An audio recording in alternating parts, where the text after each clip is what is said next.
मनसे आणि ठाकरेंच्या सेनेचा आज ठाणे महानगरपालिका मुख्यालयावर मोर्चा निघणार आहे। ठाणे महापालिकेमधील भ्रष्टाचार आणि विविध समस्यांबाबत हा मोर्चा काढला जाणार आहे। मोर्चामध्ये राजन विचारे, केदार दिघे, अविनाश जाधव, अभिजित पानसे सहभागी होणार आहेत। शरद पवारांच्या राष्ट्रवादीचा सुद्धा मोर्चाला पाठिंबा आहे।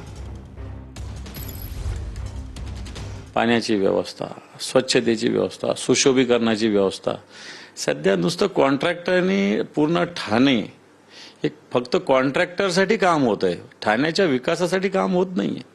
आणि म्हणून या सगळ्या विषयी भ्रष्टाचार असेल, विकास कामं असतील, या सगळ्या विरोधात हा मोर्चा निघणार आहे। आणि ठाणेकर हे मला असं वाटतं अतिशय संवेदनशील या मोर्चात मोठ्या प्रमाणावर सहभागी होतील। मनसे आणि शिवसेना ठाकरे पक्षाच्या वतीने आज ठाण्यामध्ये मोठ्या प्रमाणात मोर्चा असणार आहे। ठाणे महानगरपालिकेच्या मुख्यालयासमोर हा मोर्चा काढण्यात येणार आहे। पाहिलं तर ठाण्यातील राम गणेश गडकरी या ठिकाणून मोर्चाची सुरुवात सायंकाळी 4 वाजता होणार आहे। त्यानंतर हा मोर्चा महानगरपालिकेच्या मुख्यालयासमोर थेट धडकणार आहे। त्यासाठी पूर्णतः जय्यत तयारी दोन्ही पक्षाच्या वतीने करण्यात आलेली आहे। पाहिलं तर या मोर्चामध्ये देखील राष्ट्रवादी शरदचंद्रजी पवार पक्षाच्या वतीने देखील त्यांना पाठिंबा देण्यात आलेला आहे। त्यामुळे मोठा असा मोर्चा या ठिकाणी निघणार आहे। सर्वच आता ठाणेकर असतील या इतर लोक देखील या मोर्चामध्ये कशा प्रकारे सामील होणार आणि या ठिकाणी आपापल्या ज्या समस्या आहे त्या कशा प्रकारे मांडतील हे देखील आता पाहणं गरजेचं राहणार आहे। कॅमेरा अथर्वसह गणेश सुराट, TV9 मराठी,